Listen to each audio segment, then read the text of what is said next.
good morning or good afternoon.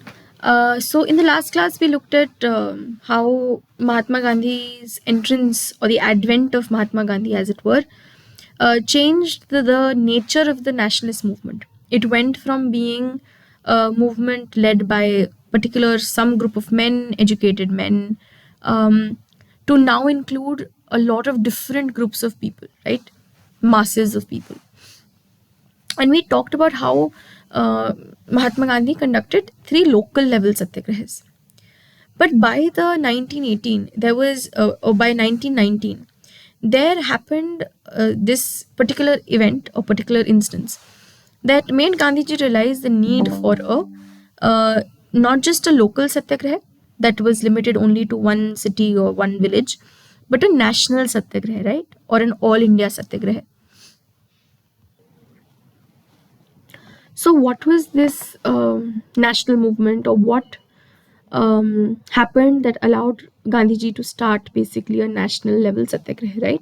So, that particular event was the passing of the Rowlatt Act. Now, Rowlatt comes from the name of the person, Sidney Rowlatt, who was involved or who led the group of people who passed this law.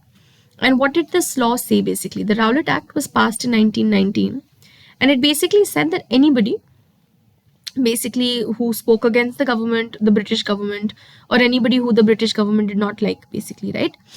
That person could be sent to jail for 2 years without a trial, right? Now, what is a trial? Trial is basically कि जज के सामने आप जाते हो और वहाँ पर questions होते हैं, you are asked, the lawyer can argue कि नहीं इनको जेल नहीं जाना चाहिए. All of that entire process is called a trial. Basically, what is it saying? कि 2 साल तक आप जेल में बैठे रहो, trial भी नहीं होएगा, right? So you don't know why you've been sent to jail. You have no option to go in front of a judge and say that you should give me bail, that you should take me out of jail. And it really increased the powers of the police. So police could basically pick up anyone, put them in jail for 2 years without any chance of being let out before those 2 years. And because of this, there was a growing censorship that was happening, right? जो आपका freedom of expression है to complain against the British, that got curtailed. Curtailed का मतलब reduced. And basically, leaders including Gandhiji and Muhammad Ali Jinnah. So who is Jinnah? Jinnah is Muhammad Ali Jinnah. If you remember, we looked at the establishment of the Muslim League, All India Muslim League, right? So Jinnah was one of the leaders of the All India Muslim League. So Gandhi and Jinnah both, they saw this act as devilish and tyrannical. Devilish मतलब शैतान जैसा, है ना? That using this act, the British were trying to do something bad. And tyrannical यानी कि unlimited power, Britishers अपनी मर्जी का जो है वो कर रहे हैं.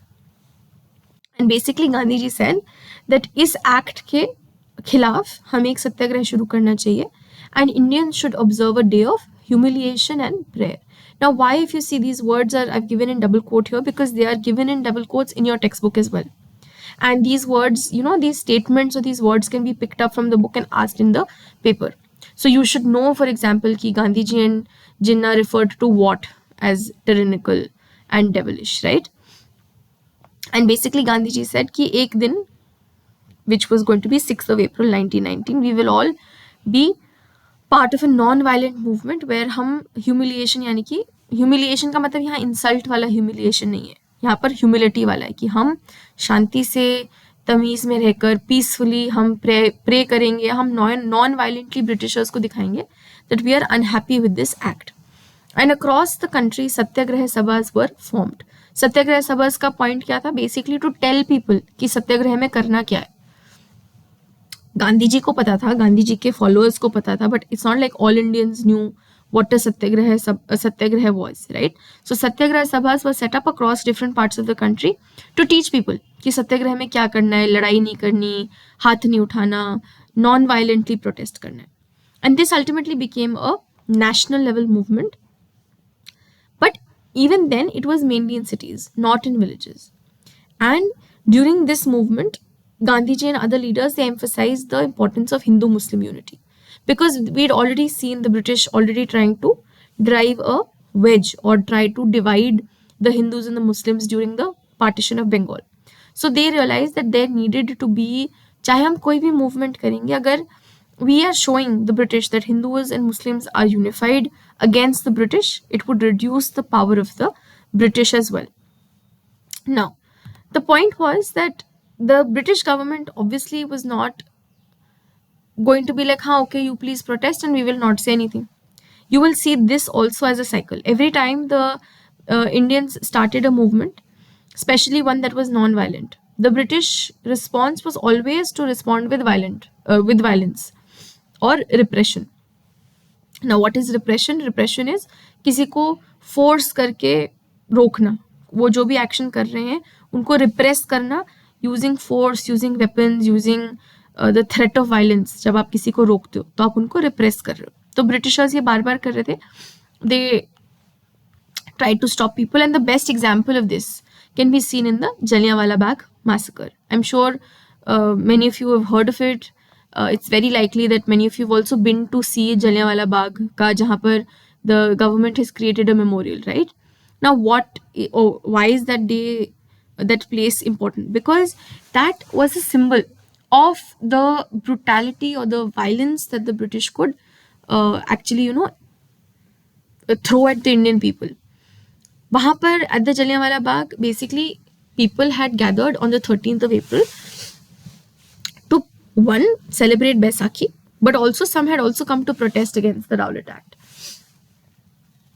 Now at this point during this period, a martial law had been imposed. Martial law is what? Basically military rule, and basically saying that large number of people could not gather in one place. So people who had gathered at Jallianwala Bagh were basically breaking that law, and General Dyer used that as a excuse to basically shoot and kill innocent people who were in the Jallianwala Bagh area. Now that Jallianwala Bagh area, you enter, but that exit and entry is only one. So the British basically locked the entrance, so nobody could even leave, and soldiers just shot people point blank who were inside the Jallianwala Bagh. What the British had hoped was कि ये देखकर लोग डर जाएंगे, सहम जाएंगे, चुपचाप बैठ जाएंगे और आगे और protest नहीं करेंगे. But instead the opposite happened. The Indians became even angrier, and even Rabindranath Tagore, he had been given a knighthood. Knighthood is, अगर आप देखेंगे Rabindranath Tagore के सामने कभी पर sir आता है, that's basically like a title or a sign of respect given by the British government. They had given it to Rabindranath Tagore for his writings, जो उन्होंने इतना अच्छा literature लिखा है, उसको appreciate करने के लिए दिया गया था. But Rabindranath Tagore said कि I don't want any respect from you if this is the kind of treatment you are giving to the people of India. Now let's quickly see a small video, and then we'll do a similar cause and chain effect activity that we had done for the Swadeshi movement, right?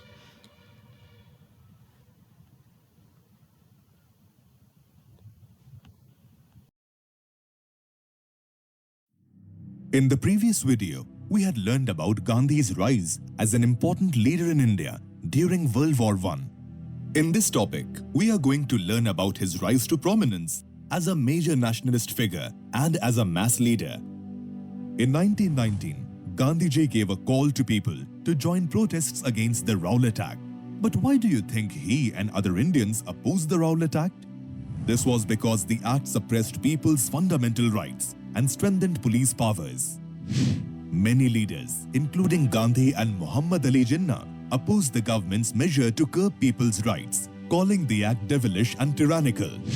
Gandhiji called on Indians to observe the date of 6th April 1919 as a day of non-violent opposition, humiliation and prayer, and hartals or strikes. At this time, many Satyagraha sabhas or gatherings were set up to launch the movement. Yet despite its massive popularity, the Rowlatt Satyagraha was largely confined to the urban areas. Many protests and strikes were organized throughout India, which were brutally suppressed by the government. Can you recall one such major event that highlighted the brutal nature of British rule in India?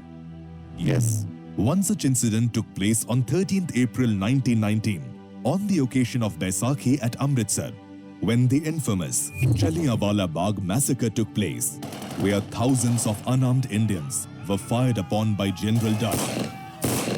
The resultant anger against British rule was best expressed by Rabindranath Tagore, who renounced his knighthood. During the Rowlatt Satyagraha, many Indian nationalists tried to organize joint Hindu-Muslim unity against British rule. This was supported by Gandhiji, who saw India as a land of its inhabitants, irrespective of their religious affiliation. He wanted all Indians, including Hindus and Muslims, to unitedly fight for a just cause. Thus, under Mahatma Gandhi, the Indian national movement became a truly mass-based struggle. This was to be a decisive factor, whose eventual outcome would be independence of India. Now, let's summarize the concepts we have learned.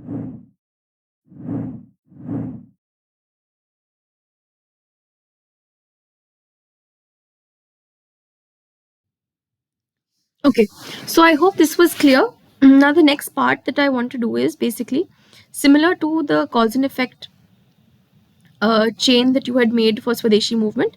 We'll do the same thing, but now keeping the Rowlatt Satyagraha as the main event, right? So here you'll have the main event, which is the Rowlatt Satyagraha, and then same thing you'll do is cause and effect.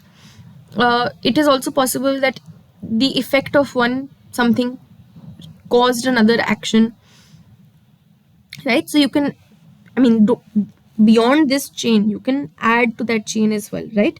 Depending on your understanding. So I request the teacher, whoever is in class, to pause on this particular screen.